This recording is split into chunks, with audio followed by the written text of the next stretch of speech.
Welcome to this episode of the Customer-Centric Retailing Podcast. This is Anil Patel, founder and CEO of Hotwise Commerce. In this podcast, we discuss e-commerce, omnichannel technology, pre-order management, brick-and-mortar operations, retail culture, innovation, and how all these elements come together to create customer-centric retailing. Join us to hear the brightest minds in the retail industry share their experiences and thoughts on the most relevant topics today. Hey, welcome everyone to Customer-Centric Retailing Podcast, our another episode. Today we have a really special guest with us, Nate Skiver. He is the founder of LPF Spend Management. Starting with his career in retail, today he's consulting and helping retailers and shipping, people who deal with shipments and stuff to help with the parcel and shipping strategies. Nate, I don't want to talk too much about you, rather have you tell us about everything so we are accurate about whatever we say.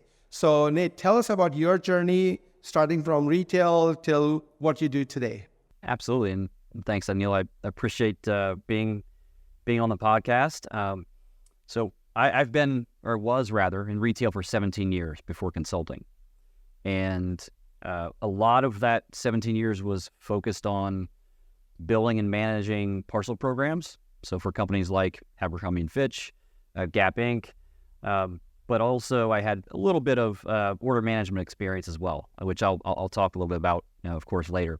But really focused on parcel in many ways for about 15 years. And back in about 2007 is when I got started in parcel. Wasn't long after that I really became kind of immersed in it, incredibly interested in it, and back then decided that's when I wanted to consult.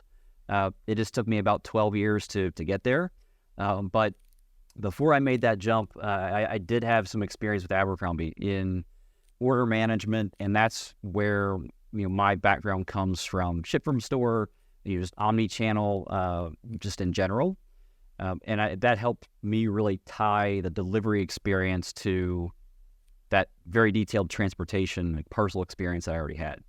And so that's what combined led me to decide to start consulting in 2019. So since then, it's been over 4 years. I've been working with package shippers, often retailers, to help them really optimize their parcel program. Sometimes that's cost reduction, sometimes it's selecting new providers, but I try to do that really from kind of the point of view of the retailer, since that was my experience. Awesome. This is great. Definitely, we've been doing all this e-commerce, and that's where, the parcel and getting items shipped to the customer has been increasing all these 20 years, pretty much, especially during COVID and after COVID. We've been getting so much used to ordering and getting stuff delivered to our home that now it's hard to imagine the life that we had pre-COVID when, it was not as common. Definitely it was there, but it was not as common.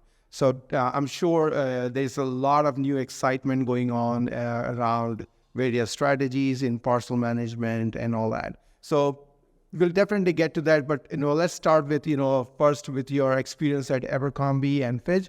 In my experience in recent years, a lot of retailers are actually either already doing it or considering to use their stores as a fulfillment centers. So, help us, understand, help us, get this idea out there that how ship from store strategies help retailers in improving their business, getting more, selling more, saving cost, and all those ideas. Yep. Yeah. My experience with Abercrombie was quite a while ago, but it was, I was part of the team that helped to launch Ship From Store. And so I was able to, see, firsthand the detailed kind of from a ground up building that type of program. And so Ship From Store has evolved a lot since then.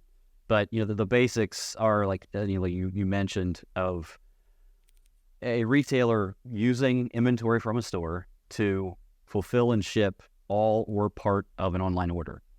And the benefits, if it's well executed, which is a pretty big if, can be, since you're shipping from a store and you've got more stores usually than fulfillment centers, shipping closer from a point closer to the customer. And so if you're able to do that, it should provide, an opportunity to, deliver faster, often 1 to 2 days. It's also enabled same day delivery if a retailer, if that makes sense for their business. But also in addition to delivery speed, it opens up a broader item or product selection online than just online inventory from a fulfillment center. And so that's really one of the early kind of concepts of ship from store, is to open that up more broadly to be able to increase conversion, increase top line sales. And then the other one that kind of goes in with that is, if you have a lot of stores, you have a lot of inventory in stores that initially was sent to stores to be sold there. And so early ship from store was also intended to help kind of liquidate some of that inventory and to sell the inventory maybe even before it's marked down at a higher price point, or really just to get it sold because it's aging in a store. And that was really, I think, early days concepts of ship from store. But it's evolved a lot since, I say since then. With Abercrombie, I was part of the team a little over 10 years ago. So it's been a bit. But since then, now we hear, Neil, like you mentioned, especially since the pandemic, that a lot of retailers now are very thoughtfully and intentionally using stores and sending inventory to stores to fill digital orders. So the obvious ones are some of the largest retailers who have a lot of inventory, they have a lot of stores, and they have large format stores. Target is a good example. They, I think, fulfill 95% of all sales, including in-store, of course, from the store. But I think it's over 80% of digital orders are also fulfilled from stores. Walmart's above 50%. There's several that have a higher percentage of orders fulfilled from stores. Even more specialty retail, beauty, Ulta Beauty is one that's focused. Actually, a good use case, I think, from pre-pandemic, not shipping much from stores. Now they've accelerated to where I think 30% or more of their stores fulfill orders, and all of them, I think, almost are enabled for same-day delivery. And so that's quite a change from 5 years ago for them. So it's really evolved. I think there's no one single ship from store strategy that is appropriate for all retailers. It varies by how mature the program is, their inventory, their item selection, things like that. So there's really can be a lot of benefit, just has to be done really efficiently, which is difficult. Yeah, I know. Definitely, I've been working with many retailers myself, helping with them implement order management system, a critical piece of software that helps getting all those orders routed to the appropriate place.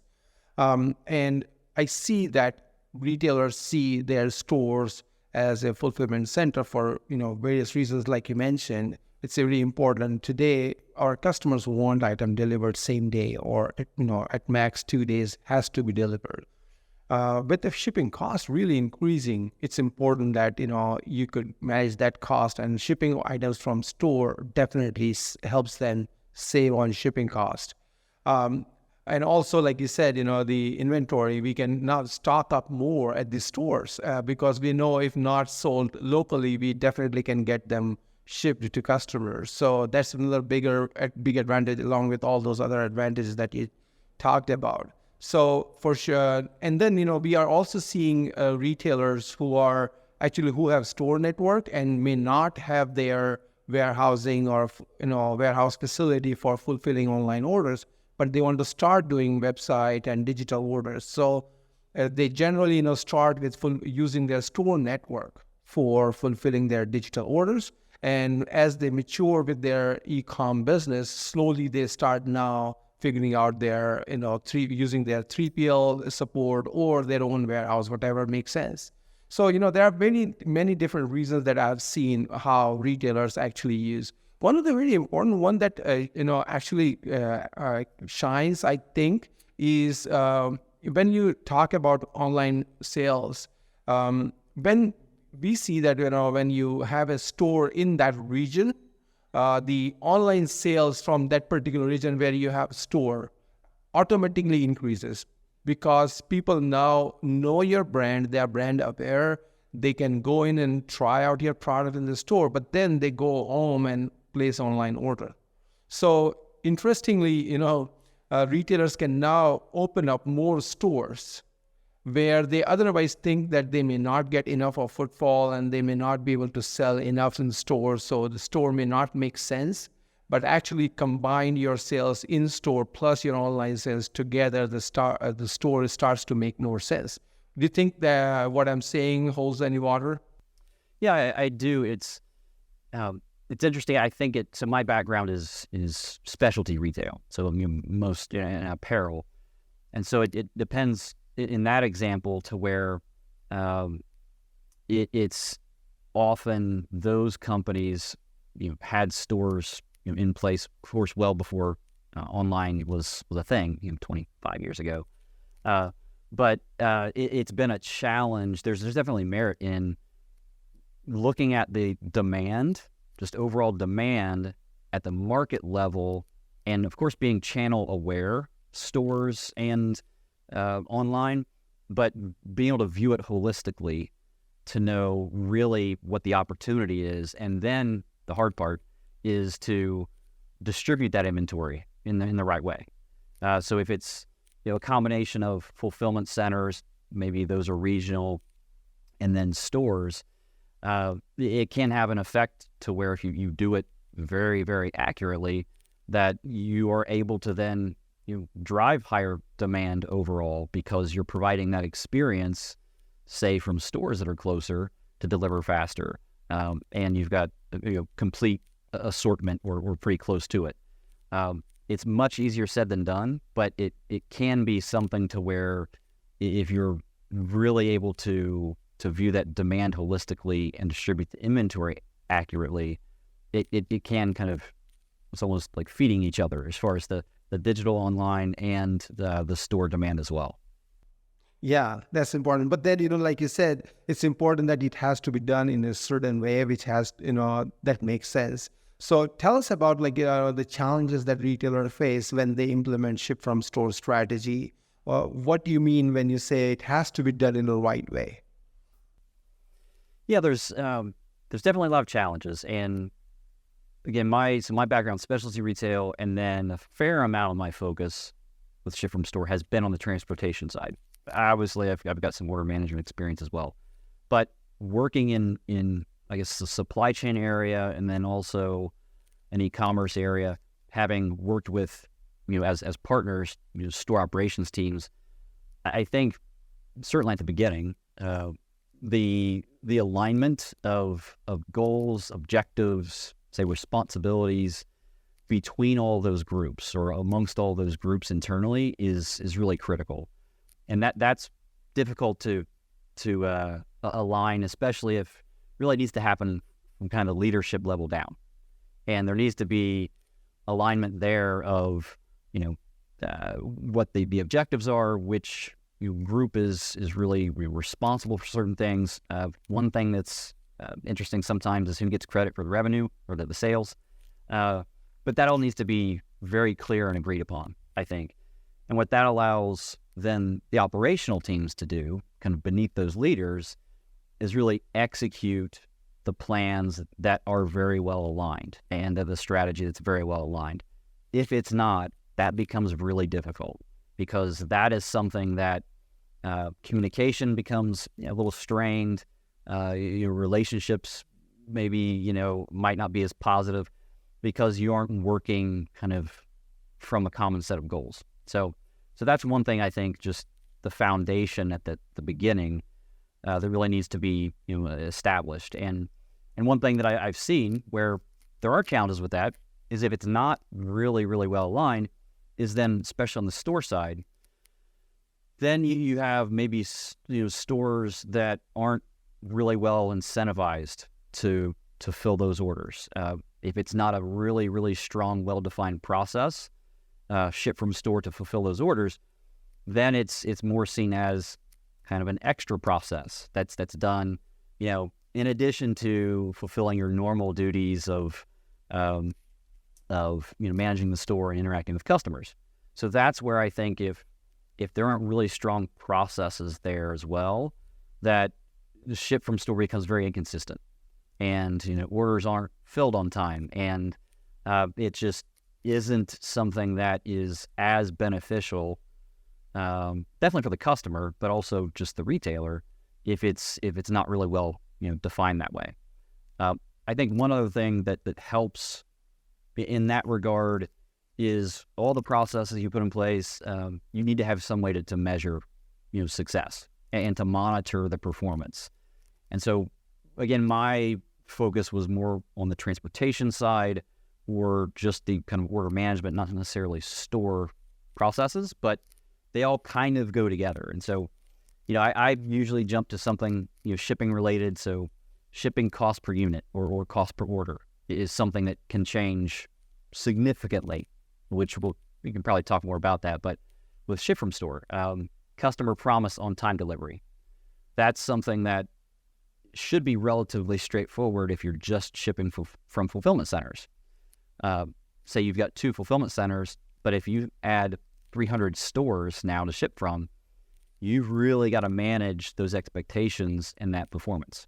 So that's where, along the way, be able to manage the performance, kind of determine what, say, the issues are if you're not hitting that performance. And then, of course, you've got to do some troubleshooting and adjusting. So those metrics, I think, are really, really key to establish early, and then be able to adjust them as you monitor going along. Yeah, definitely. And I totally agree with you that particularly the leadership has to be aligned, and they have to agree on this strategy. But then leadership might be focused on just the dollars and the benefits of ship from store. If you're just focused on that, but then if you're not going into the details of how this whole thing is going to be executed, then year down the road you will be disappointed.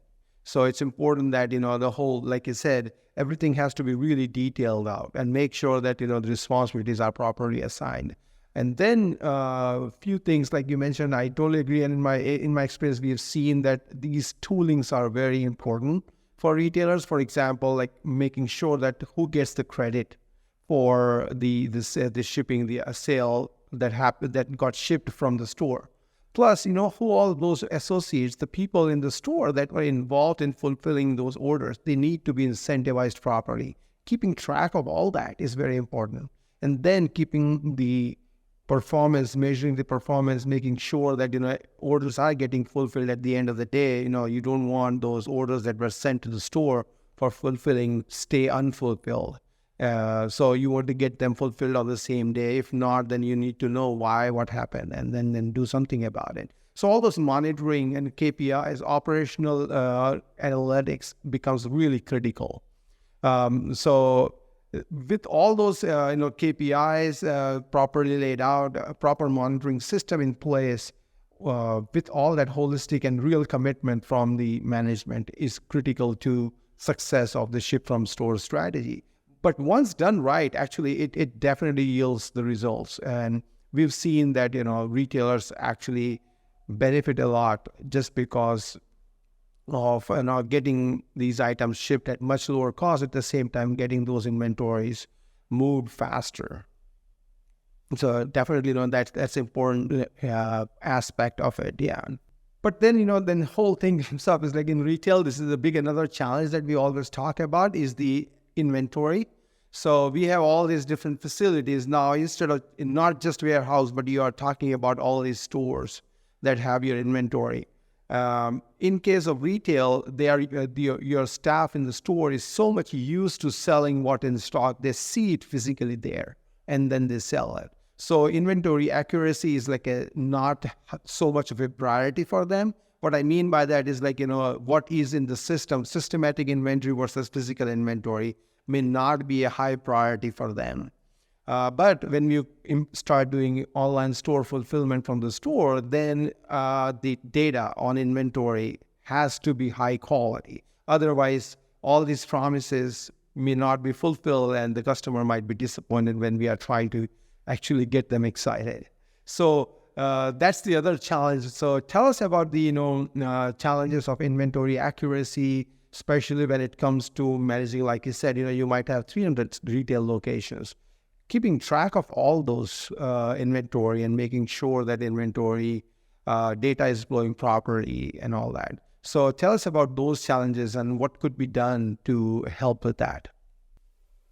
Yeah, I mean, inventory is, you could say it's the most important thing in ship from store, or really in any kind of omnichannel offering. And a few different ways, and you touched on a couple of them, is the accuracy of just the SKU level inventory within the store.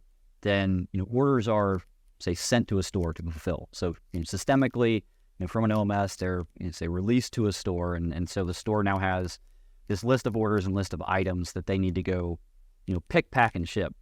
And that first picking process, a few different things. If the inventory is inaccurate and they literally just don't have the item, so that's one thing that can cause a lot of issues, to where the store will essentially have to kind of like cancel out the item possibly from their store, which means that it systemically probably has to go be passed to another store or fulfillment center to be filled.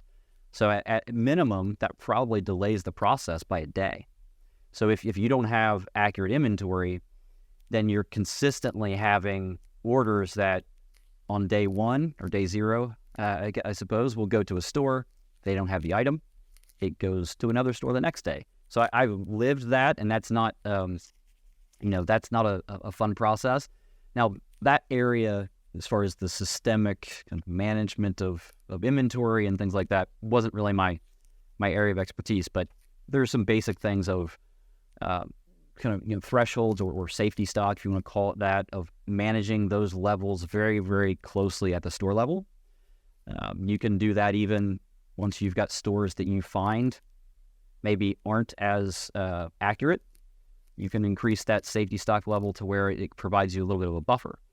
And so that's something I think with just overall the accuracy of having the item to begin with is probably the one that drives the most issues. The other one, then, I mean, specialty retail, especially apparel, is kind of rough. Is the location of the item.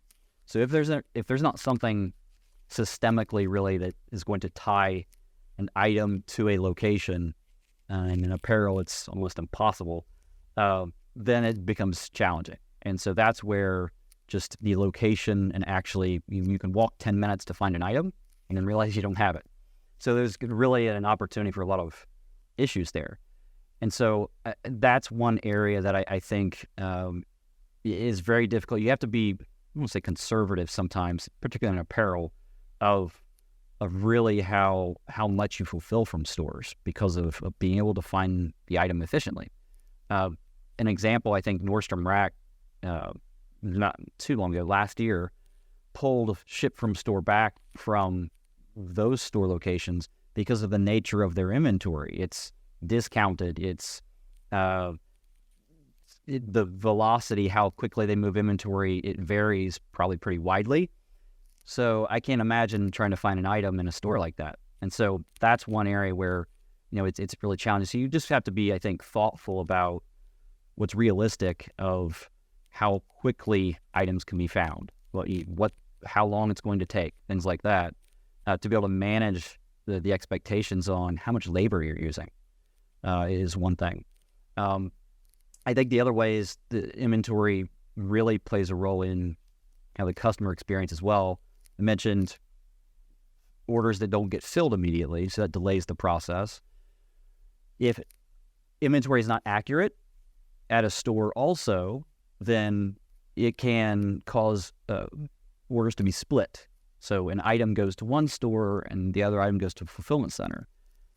And that increases cost, but also can provide an inconsistent experience because you're getting two packages, maybe one ships really quickly, maybe the other one doesn't. And so that's where I think the accuracy of that inventory, again, has the ability to, if it's not really accurate, increase cost, adversely impact the customer experience. And the last one is probably like this scope, I think, a bit beyond me, but I need to mention it because it's super important, is just the accuracy of distributed inventory. So the inventory placement, at stores and in combination with fulfillment centers.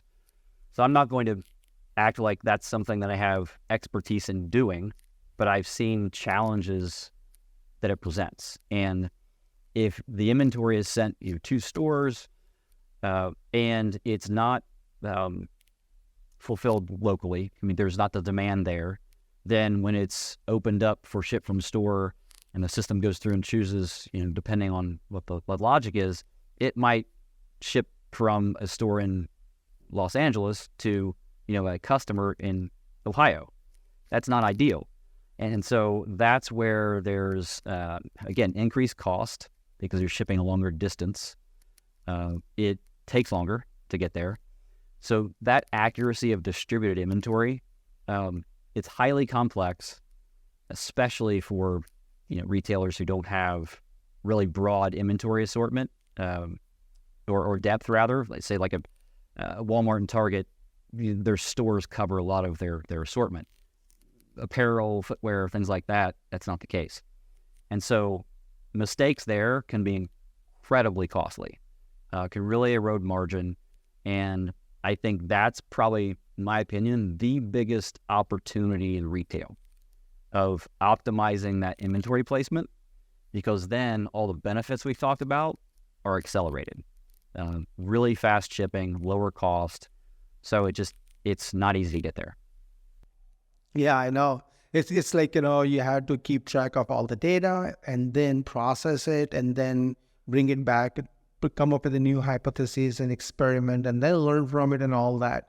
But at the same time, more theoretical may not work. So we could do analysis in a meeting room and come up with a strategy, but it will totally fail in the real life when you bring it to the ground. Because like you said, for certain product, it might work for like you said, inventory location within the store may not be as accurate for apparels versus some other items.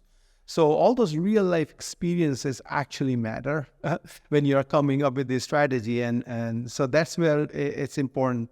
Also, I think, when you do ship from store and when you're not able to fulfill certain order, it helps you at least gather the data on which inventory is missing, all those details. That way, it's like, not explicitly done cycle count, but sort of inventory cycle counts happening if you capture that data and use it for inventory placement. Later on, when you're analyzing your inventory and coming up with a strategy for placement of inventory in various stores for fulfillment, this order rejection information is helpful. And if you bring that into your analysis, then inventory, how you should allocate inventory to the stores could be much more efficient. And then, like you said, the benefits of ship from store strategy could actually be really, really good. Yes. One thing to add to that, Neil, is the one thing I didn't mention because we were more so focused on the accuracy of the inventory, which is really important. The store side of that can also contribute to that process of what the data looks like of inventory accuracy. And so if you mentioned kind of like cycle counting or you effectively kind of may be doing that by using the data, something that can be a big challenge, and I don't have the best suggestion on like the process around how to do it really efficiently, is if the stores, a particular store or group of stores, don't have really strong processes, they can say we don't have the item, and they didn't fully go look for the item, or they looked for it for a very short period of time and then said, nope, we don't have it. And so there does need to be some type of reconciliation process there, or kind of an audit process at the store level to make sure that that's valid, that it's truly inaccurate inventory and it's not a store process that's flawed. It can be a combination of both, but I've definitely seen both.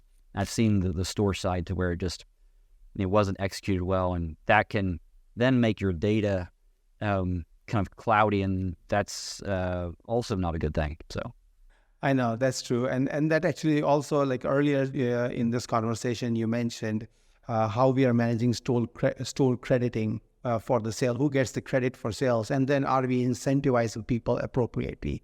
I think those few things also help a lot, particularly when we go measure the KPIs of the store performance and the store manager's performance and associates performance. So I think, all these, like, it's not just simple, like you send the order, release the order to the fulfillment center in the store and get them and expect that those orders will be fulfilled. It's like a very holistic approach you have to take.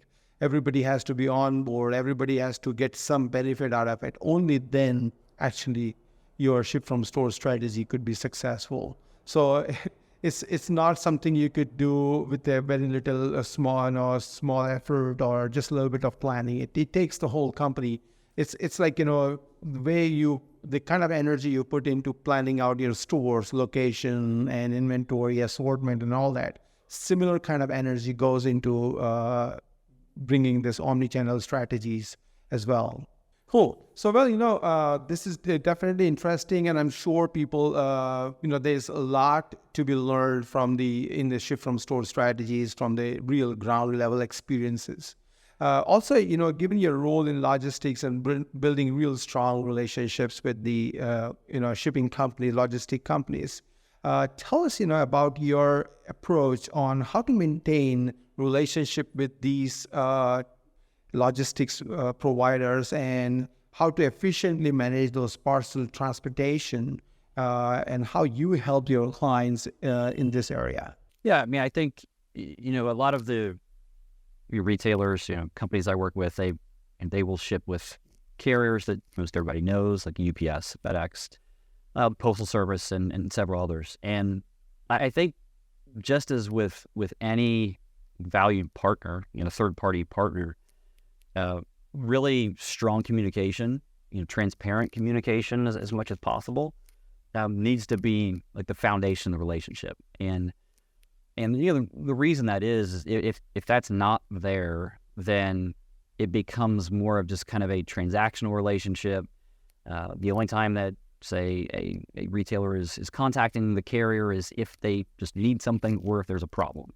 But instead of just doing that, I think it's important to, appropriately at least, invite that partner kind of into your business as far as keeping them engaged and updated on your strategy, especially things that may affect them. So if we're talking about ship from store, any changes to the program, how it may change volume that comes out of the stores.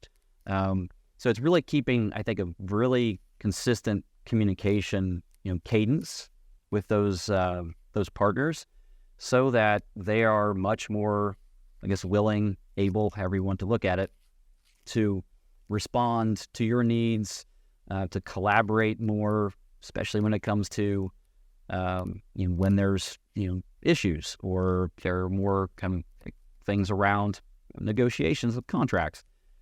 You start to get more flexibility and collaboration there, as opposed to just saying, hey, I need this. Hey, I need this. You're doing this wrong. That only goes so far. You're not really going to establish a solid relationship there. And I think to wrap some process around that is to actually have a cadence, a meeting cadence that works for both parties, whether that's kind of more operationally, tactically, weekly or every other week. And then more of a less frequent, but more of a broader review, kind of, business review, just to make sure that, both parties have a similar view of how the relationship is going. And if that's not the case, then that's an opportunity, I think, to address that. And so that's really, I think, the most important thing just from a relationship standpoint.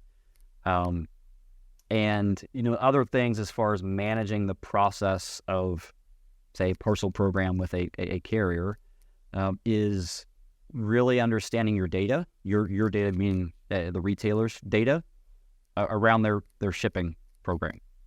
And so, that data, I can talk about that all day, and it's not really, the details aren't necessarily relevant, but what that data does kind of tells a story of how the carrier views the retailer's business of the packages that they ship with them.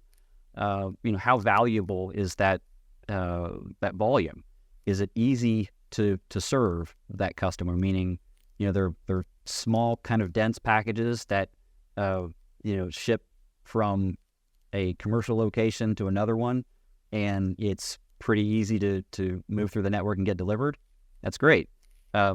If you have a high cost to serve and you're shipping to a lot of resident e-commerce shipments, things that are really big and bulky, that may be different. So understanding your data to then know how a carrier views your account and business, you can use that a little bit, to in the relationship, but also in negotiations. Awesome, cool. This is interesting. In fact, I didn't know all this side of the story. I'm always seeing about online orders coming, get them to the store so they get fulfilled. But really, this gets me some interesting questions. Actually, it's like we are a order management system provider for retailers. So help me understand, how can we help retailers? What kind of data we could be providing to the retailers? Is there anything you could tell us about that will help our retailers to better manage their relationships with the logistics company and the parcel transportation partner? Yeah, I think, and it depends on, I guess, kind of where order data is, where it resides, and whatever, what the data elements are that are available. But combining that data, so all the data elements on an order down to the SKU level, if there happens to be any information around customers. So if there's, customer kind of, loyalty status, all those types of things that can be associated with an order. If that data is provided and the retailer has the ability to, on its own, I think that's very valuable. But I'm a transportation guy, so combining that then with the shipping data around expense is probably one of the primary ones. But also, I mentioned customer performance or delivery performance to customer promise. If you're combining all of that data with order data, you get a really kind of an end-to-end or holistic view of the customer, especially as it relates to delivery or the delivery experience. And so you can start to determine, okay, are there certain things that we can do differently based on that data? Do customers who spend more, are they willing to, or are they the ones who choose faster shipping? Or are they willing to pay for it? Like, you can start to use that foundational OMS order data along with shipping data to expand what you're doing from a delivery experience standpoint. Just shipping data alone, it's really cost is one of the big things, and the other is really just the carrier portion of the transit time and delivery. That's really, really incomplete. If you don't have the order data, so when it was ordered, when it was, say, shipped and delivered, then you have a more complete, I think, picture of the customer experience. And that's where I think combining those two data sets is really valuable. Awesome. This is great. Thank you. Yeah, definitely. I'll come back and talk to my team and my customers to figure out how can we be providing this information in a much more handy possible ways. As in this relationship with your partners, and one of the important thing is coming up with the negotiated price or the negotiating the terms of relationship so that both parties win and take something out of it and are happy about it. That's the reason, that's very important for a partnership to be successful. So tell us about what is the key things people should keep in mind when they are having conversation with parcel management, the logistics company, on they're negotiating their relationships? Yeah, there's a couple of things that I mentioned that relate to it. So one is knowing, as a package shipper, a customer of a carrier, again, knowing based on your data of how valuable your business is. So that's one thing. And kind of what goes along with that or needs to be understood then is the carrier agreements or contracts and the pricing that goes with that. It's incredibly complex. It's not something that, unless you've spent a lot of time researching and understanding, and that's what you do every day, that's not something you know really well. So it takes either a concerted effort to have a person or a team within the retailer focus on that, or of course you can also engage a third party to help with that. I mean, that's part of the work that I do. And you really have to understand all of those details first before you go negotiate, because you don't know what you're trying to negotiate if you don't understand your contract, understand the rates, understand then the packages that you ship, how and why you are charged, what you're charged. So that's the basic. Well, I say basic. It's the foundation. It's complex. It's not easy. But in addition to that, one of the other things I mentioned, just on the relationship side, then, is making sure that it's more than a transactional relationship with the carrier, and so there needs to be some collaboration along the way, so that it's not always just a kind of give me, like you're always going out to the carrier and addressing an issue or asking for something. Because then when it comes to negotiations, I don't know that they're going to be quite as willing to work with you.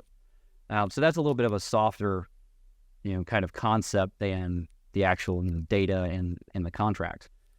So that's, I think, a couple of the important things. The other one is, if we're talking about negotiating contracts with carriers, is consider working with multiple carriers. If you're just using or working with a FedEx or UPS, they're very, very good service providers. In some cases, they can meet all the needs, that a retailer or package shipper might have, but it doesn't mean they can meet all of them as well as having multiple providers in place. There are some specialized carriers that service a region or a local market or something like that. And so there's the service part that can help make sure that you have options to use more than one carrier. But with negotiations, it does a couple of things. Competition's never a bad thing, of course, when you are going to negotiate a contract of any kind, instead of just the kind of a one-way negotiation with one provider. And so that's the biggest thing, honestly, and in that process is having competition involved. But the other one is then just having several or multiple carriers as part of your program. You have options and flexibility along the way to move volume to other carriers, to if something does change in an agreement that maybe you didn't negotiate something you shouldn't have and now your costs are increasing, well, you now have an option to maybe mitigate some of that and move it to another carrier. So that's something that is central to the work that I do. It's not always a recommendation, go work with 5 carriers, but it's always at least evaluated, because can be a lot of benefit there. You know what? I'm really sort of amazed how much of detail it is. It's like, similarly, like we were talking earlier about ship from store strategy. There is so much details in this relationship with logistics partner, the parcel carriers. I didn't actually think about any of this. So in fact, I can totally see why a retailer need a professional like you for managing these relationships. Particularly, it's really simple to think that sign a contract with FedEx and get things going. But, it's true. Like, you don't know what you're signing in the contract because there are so many details. Well, the thing, I'm sure, gets way more complex when you start working with more than one carriers, because now we have to evaluate in what situation, which carrier makes more sense. So there's a lot of those complexity.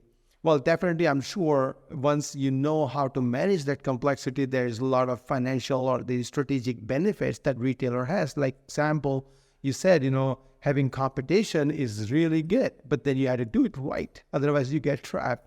And so there are so many details. People might want to do it themselves, but actually that means you might fail a few times.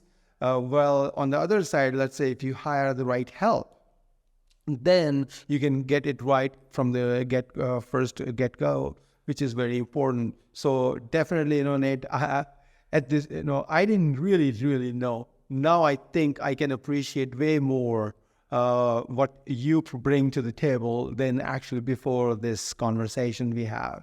So thank you very much for sharing those insights. Yeah. Tell us about the unique approaches or methodologies you bring to the table when assisting fashion retail brands with their parcel and shipping strategies. Sure.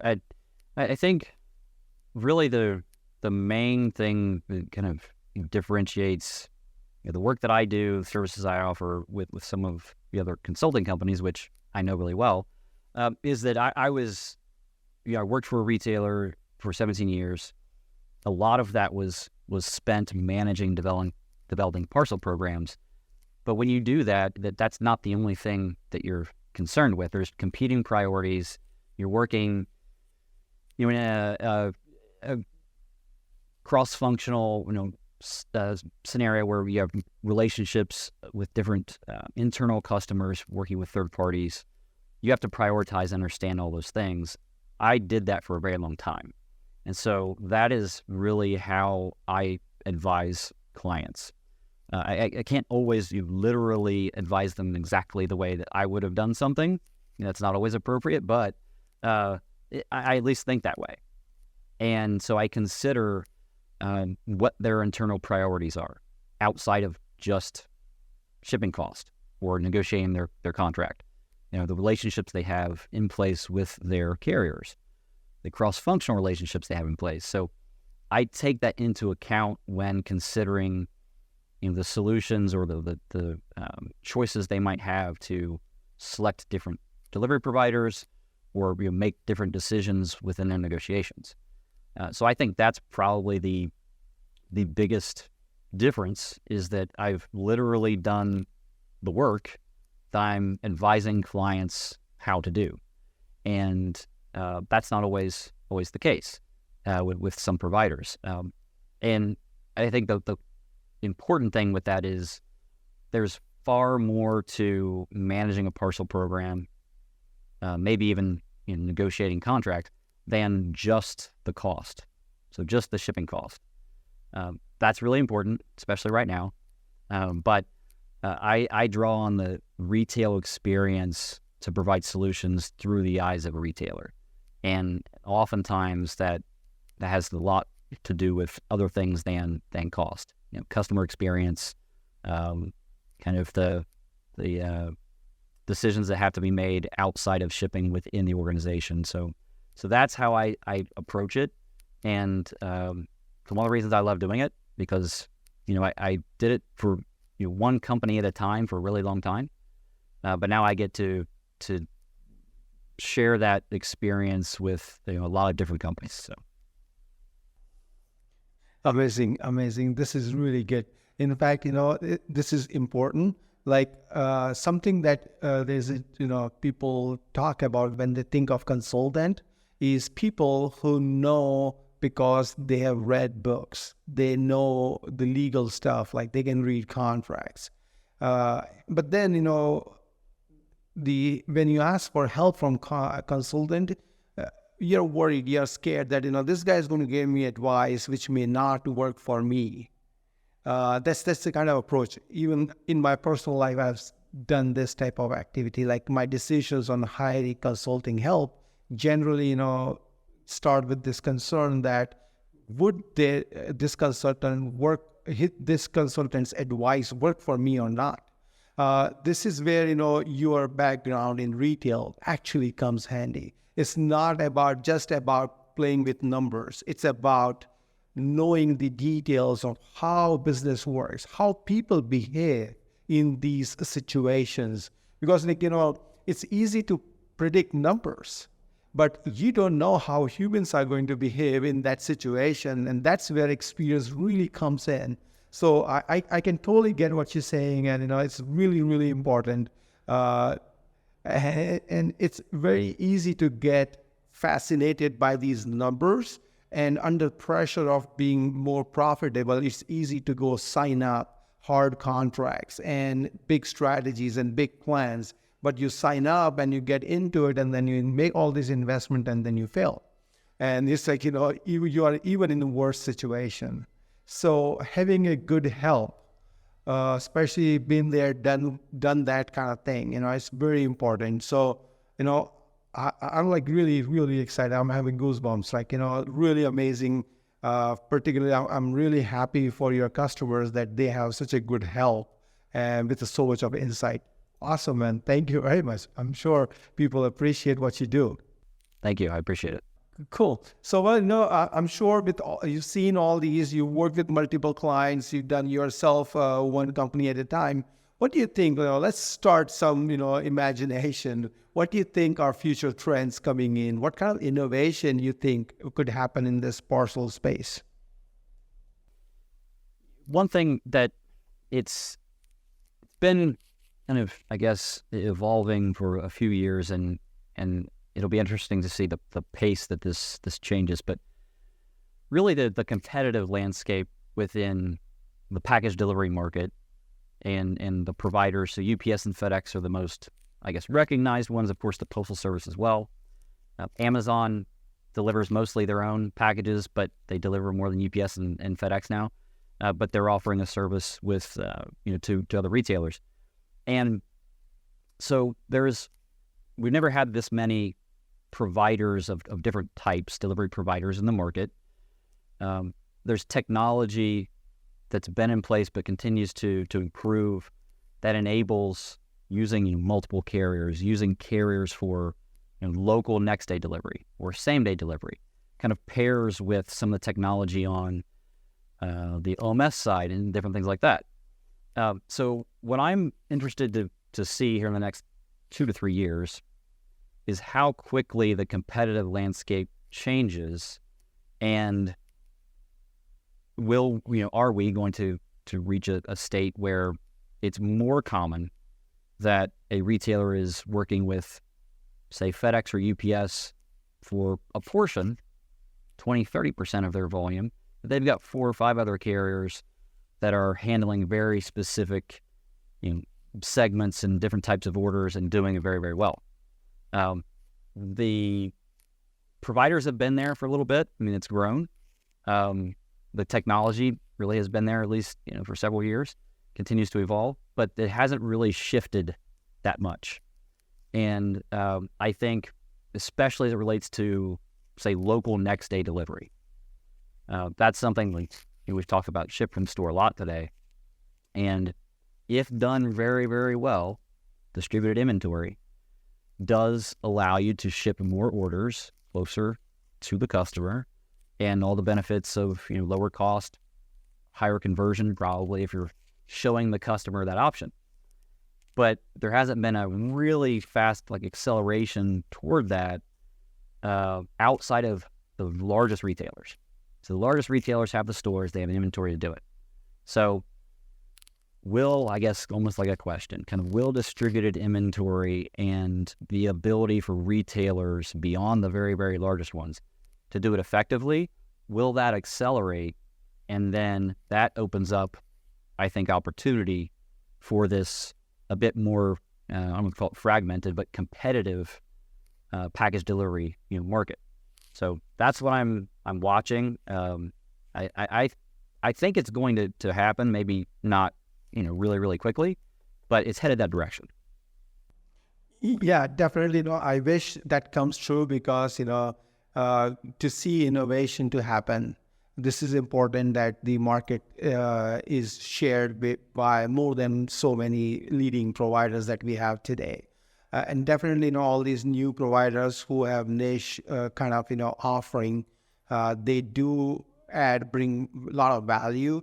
We've seen a lot in food delivery and all these things, little things, but there's a lot going on there, which I think when integrated into all this fashion retail and in general consumer retailing would be really helpful.